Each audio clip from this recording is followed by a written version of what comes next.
Thank you friends.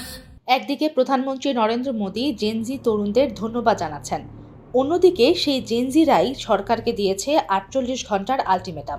Social মিডিয়ায় record ভাঙছে মোদীর ভিডিও, আর রাজপথে আরও বিস্তৃত হচ্ছে ভারতের সাম্প্রতিক সময়ের সবচেয়ে বড় ছাত্র আন্দোলন। সরকার ক্ষতিপূরণ দিতে রাজি, সংস্কারের আশ্বাসও দিচ্ছে, কিন্তু আন্দোলনের মূল দাবি একটাই, শিক্ষামন্ত্রী ধর্মেন্দ্র প্রধানের পদত্যাগ। আর সেই দাবিতে এক চুলও নড়েনি সিজেপি।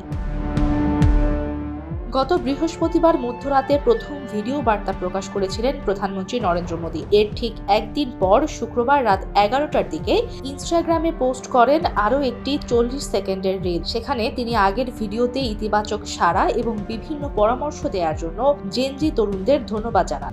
मेरे जो वीडियो पोस्ट किया था उसको जिस प्रकार से आपने रिस्पॉन्ड किया, सकारात्मक सुझाव दिए, थैंक्स टू एवरीबॉडी। কিন্তু বিরোধীদের প্রশ্ন একটাই যে আন্দোলনকে ঘিরে গোটা দেশ উত্তাল। সেই আন্দোলনের সবচেয়ে বড় দাবি শিক্ষামন্ত্রীর পদত্যাগ নিয়ে একটি শব্দও বলেননি প্রধানমন্ত্রী। কংগ্রেস নেতা রাহুল গান্ধী একে আই ওয়াশ ও সস্তা নাটক বলেও মন্তব্য করেছেন।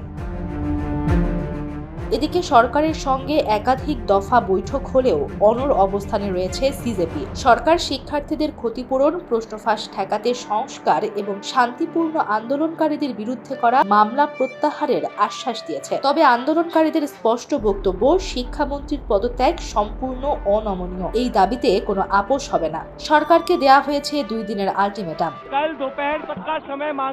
কেন্দ্রীয় সরকারের অভ্যন্তরীণ সূত্র বলছে, সিজেপির কয়েকটি সংস্কার প্রস্তাব মেনে নেয়ার বিষয়ে আলোচনা হলেও শিক্ষামন্ত্রী ধর্মেন্দ্র প্রধানকে সরানোর কোনো সিদ্ধান্ত নেই। সরকারের এই অবস্থানের কারণেই শনিবার বিকেলের পর আন্দোলন আরো তীব্র হতে পারে বলে আশঙ্কা করা হচ্ছে। সিজেপি ইতোমধ্যেই ইঙ্গিত দিয়েছে, দাবি না মানা হলে আরো বড় কর্মসূচি ঘোষণা করা হবে। हमने सरकार को बता दिया है कि पूरे देश भर में इस समय प्रदर्शन चल रहे हैं, जो प्रदर्शन बढ़ते जाएंगे, और अगर हमें जल्द ही धर्मेंद्र प्रधान का इस्तीफा या बर्खास्ती नहीं मिली तो ये प्रदर्शन और व्यापक होंगे। AKS অর্জন করলো গিনেস ওয়ার্ল্ড রেকর্ডস।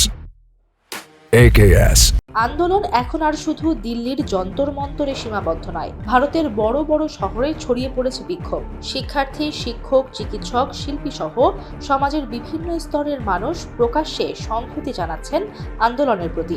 রাজপথের পাশাপাশি সামাজিক যোগাযোগ মাধ্যমেও চলছে সমান তালে প্রতিবাদ।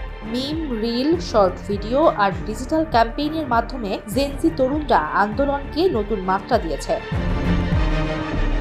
পরিস্থিতি নিয়ন্ত্রণে কঠোর হচ্ছে প্রশাসনও। দিল্লির 18টি মেট্রো স্টেশন সাময়িকভাবে বন্ধ করে দেওয়া হয়েছে। যন্তর মন্তর ও আশেপাশের এলাকায় মোবাইল ইন্টারনেট সেবাও সাময়িকভাবে সীমিত করা হয়েছে। নিরাপত্তা বাহিনীর অতিরিক্ত সদস্য মোতায়েন করা হয়েছে রাজধানীর গুরুত্বপূর্ণ এলাকায়। তবে আন্দোলনকারীদের দাবি, এসব পদক্ষেপ তাদের দমাতে নয়, বরং আরও বেশি ক্ষুব্ধ করে তুলছে।